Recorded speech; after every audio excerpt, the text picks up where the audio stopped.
I'm toasting my favorite new perfume. Success. Yeah. Boy.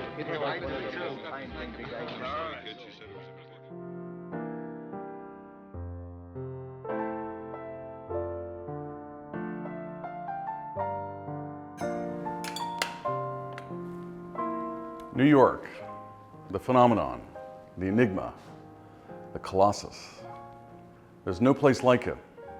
If you can make it here, well, you might be broke, but you'll definitely have stories to tell.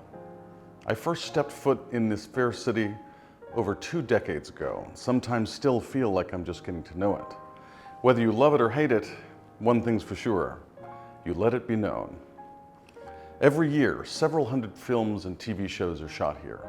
These days, places like Atlanta and Vancouver outpace it as far as shooting days, but you can always tell films that are really shot here, in part because of how challenging it is, but oh, the rewards. One of the finest is 1957's Sweet Smell of Success, directed by British filmmaker Alexander McKendrick and starring Burt Lancaster and Tony Curtis, about power and social maneuvering in the city, a lot of it after dark.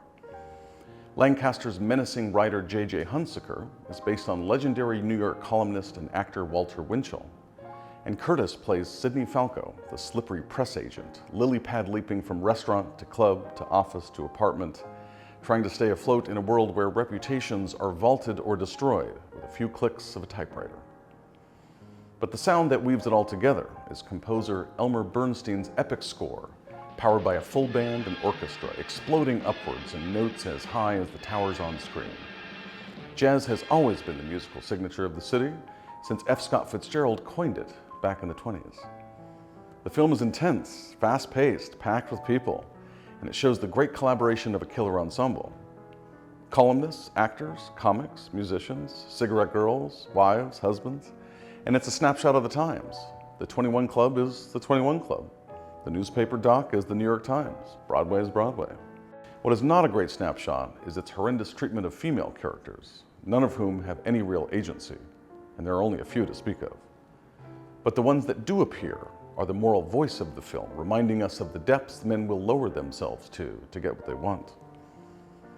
Despite its popularity, it didn't win any Academy Awards, but writers Clifford Odets, Ernest Lehman, and Alexander McKendrick should have. It probably contains more one-liners than any of its era. Susie, that's fish 4 days old. I won't buy it. And Tony Curtis said it was his favorite film across the over 40 he made in his career. Pairing this film is tough. There are many companion pieces that would suit well, but if there's a modern portrait of this complex city with personal dramas playing out every day, one of the best is Spike Lee's 25th Hour from 2002. A lightning-in-a-bottle cast makes this film sing, including Edward Norton, Rosario Dawson, Philip Seymour Hoffman, Barry Pepper, Anna Paquin, and a pre-Succession Brian Cox. Norton stars as a drug dealer, Monty, moving through his final 24 hours before the 25th when he goes to prison. Dawson, a chameleonic performer in her own right, plays his girlfriend, and the rest play friends, family, and other New Yorkers as we learn about their lives and labyrinthian complications. New York has a way of getting you tangled up in things. We need another video series to tell tales about my tangles. Both films embark on a fast pace right off the bat and take place over a breathtaking 24 hours. Both zip around to different New York locales. Both are anchored by soaring trumpets and incredible scores, and explosive opening sequences that allow you to take in the scope and power of the place. Both feature an incredible cast of colorful and vibrant supporting characters. Hollywood was not exploring race in most features in the late 50s, but in Spike Lee's canon, it's front and center. And it's done with such endearing fearlessness in the 25th Hour, not only in Monty's epic mirror speech, which is the best sequence in the film, but consistently and faithfully throughout. And that's where these two films diverge. Sweet Smell of Success, while filmed on location, is an old Hollywood version of New York. El Morocco, the lights of Broadway. Reality takes center stage in 25th Hour, too, but it's more authentic. This is Spike Lee we're talking about. A fearless wrestler with reality, and in a very recently post-9/11 New York. Cinematographer Rodrigo Pietro's camera does not shy away from the World Trade Center site, and Terence Blanchard's score reaches right into our hearts and pulls us close. It places the diversity of its real faces on camera.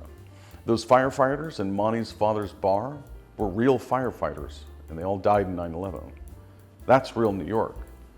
You can't tell 8 million stories in one single film, but you can try to pack in as many as you can, in an effort to illuminate the impossibly complex place that it is.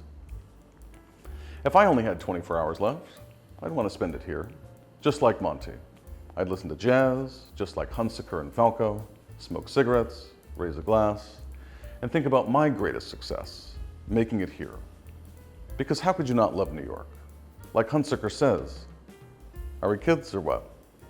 Sweet Smell of Success from 1957 and 25th Hour from 2002. Here's to the movies.